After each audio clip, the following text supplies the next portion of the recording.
പിതാവിൻ്റെയും പുത്രൻ്റെയും പരിശുദ്ധാത്മാവിൻ്റെയും നാമത്തിൽ ആമേൻ. എൻ്റെ പ്രിയപ്പെട്ടവരെ, ഇന്ന് ഫെബ്രുവരി 8 ഞായറാഴ്ച. അമ്മേ പരിശുദ്ധ അമ്മേ, അമ്മേ പരിശുദ്ധമേ, ദൈവമാതാവേ, കൃപാസനത്തിലൂടെ ഞങ്ങൾക്കും ഞങ്ങളുടെ ദേശത്തിനും അമ്മ മധ്യസ്ഥം തേടി തന്ന എല്ലാ അനുഗ്രഹങ്ങൾക്കും കൃപകൾക്കും ഞങ്ങളിപ്പോൾ ഹൃദയം നിറഞ്ഞ നന്ദി പറയുന്നു. അമ്മേ പരിശുദ്ധമേ, ദൈവമാതാവേ, 2004 ഡിസംബർ 7 ഉച്ചകഴിഞ്ഞ് 2:30 കൃപാസനത്തിൽ സംഭവിച്ച അമ്മയുടെ പ്രത്യക്ഷപ്പെടലിനെ കുറിച്ച് തിരുസഭയ്ക്ക് സമർപ്പിച്ചിരിക്കുന്ന പഠനരേഖകളുടെ മേൽ സഭാത്മകമായ പഠനം ആരംഭിക്കുവാൻ ഞങ്ങൾ പ്രാർത്ഥിക്കുന്നു.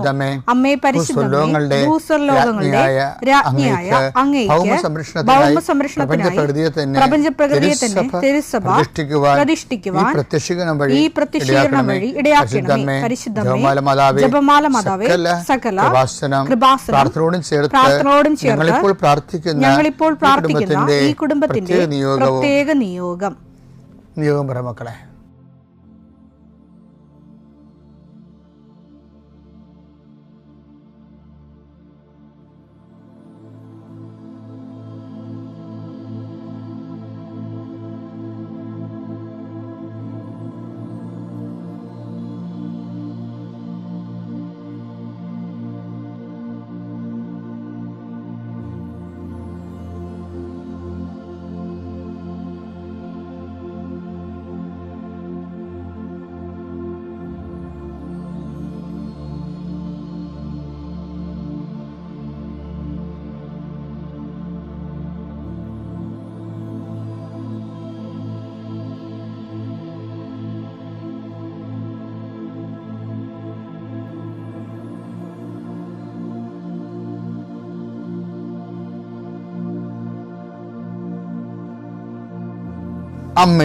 അമ്മയുടെ പ്രത്യക്ഷീകരണത്തിന്റെ ഈ അനുഗ്രഹവേളയിൽ ഞങ്ങൾക്ക് സാധിച്ചു തരുവാൻ കനിയണമേ.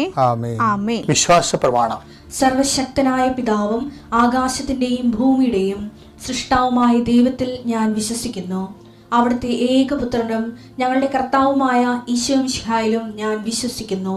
ഈ പുത്രൻ പരിശുദ്ധാത്മാവിനാൽ ഗർഭസ്ഥനായി കന്യകാമറിയത്തിൽ നിന്ന് പിറന്ന് പൊന്തിയോസ് പീലാത്തോസിന്റെ കാലത്ത് പീഡകൾ സഹിച്ച് കുരിശിൽ തറയ്ക്കപ്പെട്ട് മരിച്ച് അടക്കപ്പെട്ട് പാതാളങ്ങളിൽ ഇറങ്ങി മരിച്ചവരുടെ ഇടയിൽ നിന്ന് 3-ാം നാൾ ഉയർത്ത് സ്വർഗത്തിലേക്ക് എഴുന്നള്ളി സർവശക്തിയുള്ള പിതാവായ ദൈവത്തിന്റെ വലതുഭാഗത്തിരിക്കുന്നു. അവിടെ നിന്ന് ജീവിക്കുന്നവരെയും മരിച്ചവരെയും വിധിക്കുവാൻ വരുമെന്നും ഞാൻ വിശ്വസിക്കുന്നു. പരിശുദ്ധാത്മാവിലും ഞാൻ വിശ്വസിക്കുന്നു. വിശുദ്ധ കത്തോലിക്കാ സഭയിലും പുണ്യവാന്മാരുടെ ഐക്യത്തിലും പാപങ്ങളുടെ മോചനത്തിലും ശരീരത്തിന്റെ ഉയർപ്പിലും നിത്യമായ ജീവിതത്തിലും ഞാൻ വിശ്വസിക്കുന്നു. ആമേൻ. സ്വർഗ്ഗസ്ഥനായ ഞങ്ങളുടെ പിതാവേ, അങ്ങയുടെ നാമം പൂജിതമാകണമേ. അങ്ങയുടെ രാജ്യം വരണമേ. അങ്ങയുടെ തിരുമനസ് സ്വർഗത്തിലെ പോലെ ഭൂമിയിലും ആകണമേ. അന്നു വേണ്ടുന്ന ആഹാരം ഇന്ന് ഞങ്ങൾക്ക് തരണമേ. ഞങ്ങളോട് തെറ്റ് ചെയ്യുന്നവരോട് ഞങ്ങൾ ക്ഷമിക്കുന്നത് പോലെ ഞങ്ങളുടെ തെറ്റുകൾ ഞങ്ങളോടും ക്ഷമിക്കണമേ. ഞങ്ങളെ പ്രലോഭനത്തിൽ ഉൾപ്പെടുത്തരുതേ, തിന്മയിൽ ഞങ്ങൾ രക്ഷിക്കണമേ. ആമേൻ. നന്മ നിറഞ്ഞ മറിയമേ, സ്വസ്തി. കർത്താവ് അങ്ങയുടെ കൂടെ സ്ത്രീകളിൽ അങ്ങ് അനുഗ്രഹിക്കപ്പെട്ടവളാകുന്നു. അങ്ങയുടെ ഉദരത്തിൻ ഫലമായി ഈശോ അനുഗ്രഹിക്കപ്പെട്ടവനാകുന്നു. പരിശുദ്ധ മറിയമേ, തമ്പുരാന്റെ അമ്മേ, പാപികളായ ഞങ്ങൾക്ക് വേണ്ടി ഇപ്പോഴും ഞങ്ങളുടെ മരണസമയത്തും തമ്പുരാനോട് അപേക്ഷിക്കണമേ. ആമേൻ. കർത്താവേ, നിന്റെ ഉന്നതമായ നാമത്തിന് സ്തോത്രം ചെയ്യുന്നു. കർത്താവേ, നിന്റെ വിശുദ്ധ പൗരോഹിത്യത്തെ മഹത്വപ്പെടുത്തണമേ. കർത്താവേ, സഭയിലുള്ള സാന്നിധ്യം പ്രകടമാക്കണമേ. 40 വർഷം അർപ്പിച്ച കുർബാന യോഗ്യതയാൽ കൃപാസ്ഥാനത്താരെ ജീവനോടെ പ്രത്യക്ഷപ്പെട്ട പരിശുദ്ധ അമ്മയുടെ പ്രത്യക്ഷീകരണ സ്ഥിരീകരണത്തിനായി ഇന്ന് കൃപാസ്ഥാനത്താരെ നടക്കുന്ന 10,000-കണക്കിന് മനുഷ്യരുടെ പ്രാർത്ഥനയോട് കൂടെ ദൈവവേദലെ ഞാൻ നിന്നെ ഈശോനാമത്തിൽ ആശീർവദിക്കുന്നു. കർത്താവേ, ജോലിയില്ലാത്തവർ, വീടില്ലാത്തവർ, ജീവിതത്തിൽ കലഹങ്ങളും ഭിന്നതകൊണ്ട് പിരിഞ്ഞു താമസിക്കുന്ന ജീവിത പങ്കാളികളെ, കുഞ്ഞുങ്ങളുടെ തെറ്റായ അവസ്ഥകൾ കണ്ട് വിഷമിക്കുന്ന മാതാപിതാക്കന്മാരെ, ശാരീരികമായ രോഗങ്ങളെ അവസരപ്പെടുന്നതും രോഗം ആകുന്നതിന് സമയമെടുക്കുന്നില്ല എന്ന് ഓർത്ത് ഉത്കണ്ഠപ്പെടുന്നവരെയും സമർപ്പിച്ച് പ്രാർത്ഥിക്കുന്നു. ഇന്ന് യാത്ര ചെയ്യുന്നവരെ, ഇന്നത്തെ യാത്രയ്ക്ക് വേണ്ടി വിവിധമായ ഒരുക്കിയിരിക്കുന്ന ലക്ഷ്യങ്ങൾ, കണ്ടുമുട്ടുന്ന വ്യക്തികൾ, സംസാരിക്കുന്ന സംഭാഷണങ്ങൾ, എഴുതുന്ന രേഖകൾ, ഒപ്പിടുന്ന ഡോക്യുമെൻറ്റുകൾ, പങ്കെടുക്കുന്ന ഇൻ്റർവ്യൂകൾ, സെൻഡ് ചെയ്യുന്ന മെസ്സേജുകൾ എല്ലാം കർത്താവിൻ്റെ കൃപയാൽ നിറയപ്പെടാനും, നീ ഇന്ന് തിരികെ എത്തുന്ന സമയത്ത് കർത്താവിൻ്റെ കൃപ നിന്നെ നിറഞ്ഞു നിന്നുകൊണ്ട് സന്തോഷം വന്ന് ഉറങ്ങുവാനും, ഇന്നത്തെ ദിവസം മുൻനിർത്തി നീ കണ്ടുമുട്ടുന്ന ഓരോ നിമിഷങ്ങളെയും, നിൻ്റെ ഓരോ സമയങ്ങളെയും, സന്ദർഭങ്ങളെയും, എല്ലാം സംരംഭങ്ങളെയും പരിശുദ്ധമ്മ ദൈവമാതാവിൻ്റെ മധ്യസ്ഥത്തിൽ രാത്രിയും തിരിച്ചെത്തുന്നവരെ കർത്താവിൻ്റെ നാമത്തിൽ മാതാവിൻ്റെ മധ്യസ്ഥതയിൽ ഞാൻ നിൻ്റെ ജീവിതത്തെയും നിൻ്റെ കുടുംബത്തെയും ഈശോ നാമത്തെ ആശീർവദിക്കുന്നു. ലാസ്റ്റായിട്ട്, അവസാനമായിട്ട്, വിശ്വാസ വളർച്ചയുടെ 10 ദിവസത്തിൻ്റെ അനുഭവങ്ങളിലൂടെയാണ് നമ്മൾ സഞ്ചരിക്കുന്നത്. നമുക്ക് 2 10:1-5-7 ഒരിക്കൽ കൂടി വായിക്കാം. ഇക്കാരണത്താൽ നിങ്ങളുടെ വിശ്വാസത്തെ സുകൃതം കൊണ്ടും സുകൃതത്തെ ജ്ഞാനം കൊണ്ടും ജ്ഞാനത്തെ ആത്മസംയമനം കൊണ്ടും ആത്മസംയമനത്തെ ക്ഷമ കൊണ്ടും ഇതുവരെ അപ്പൊ ജ്ഞാനത്തെ ആത്മസംയമനമാണ്. കാര്യം എന്താ കാര്യം? അഹങ്കാരം ജനിപ്പിക്കുന്ന കാരണം അതിനെ അതിജീവിക്കണമെങ്കിൽ ജ്ഞാനമുള്ളവർക്ക് എന്ത് ചെയ്യണം? എടുത്തു ചാട്ടാൻ പറ്റത്തില്ല. തോക്കിൻ്റെ കഥ കയറി വെടി വെക്കരുത്. എനിക്കറിയാം, നിങ്ങൾ മിണ്ടണ്ട, ഞാൻ പറയാമെന്ന് പറയത്തില്ലേ, അതല്ല. ജ്ഞാനത്തെ ആത്മസംയമനം കൊണ്ടുപോകും. ആത്മസംയമനം പിന്നെന്താ?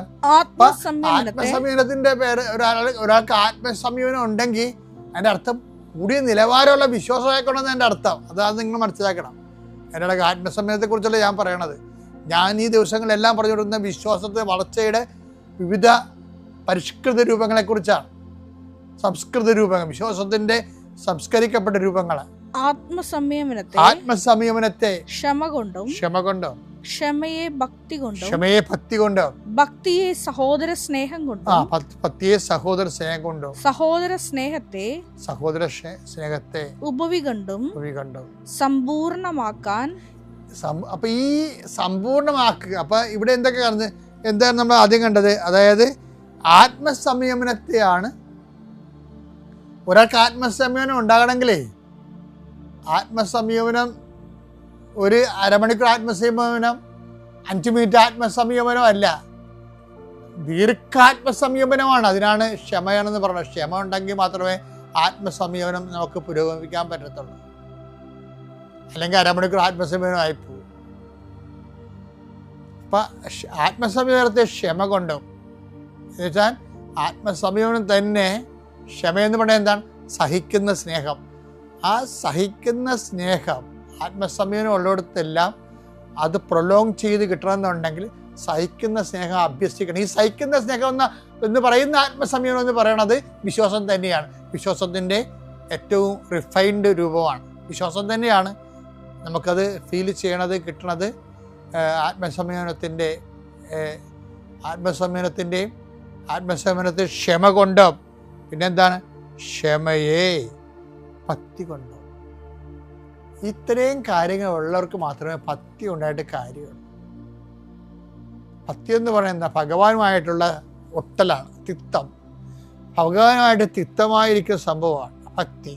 രക്തം, രജോ ഗുണവുമായിട്ട് ഒട്ടി നിൽക്കണത്, അതാണ് രക്തം.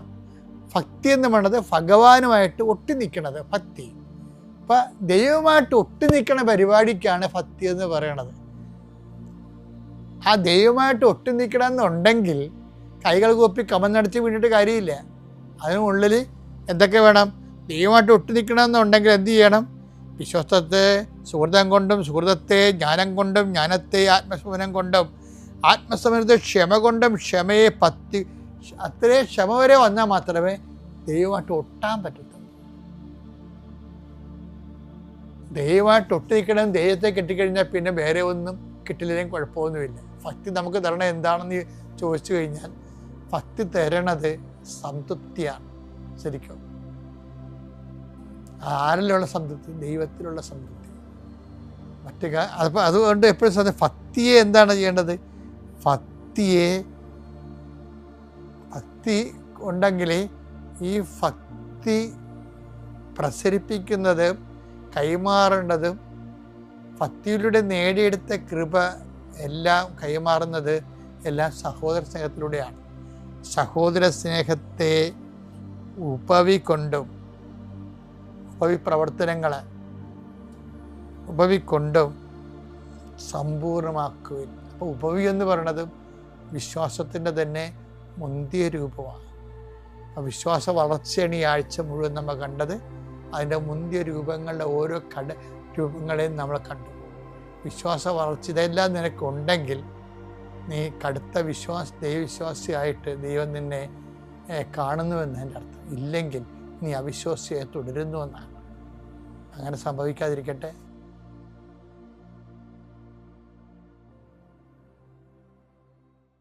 അത്യപൂർവ ദൈവാനുഭവങ്ങൾ ഇനി നിങ്ങൾക്കും സ്വന്തം.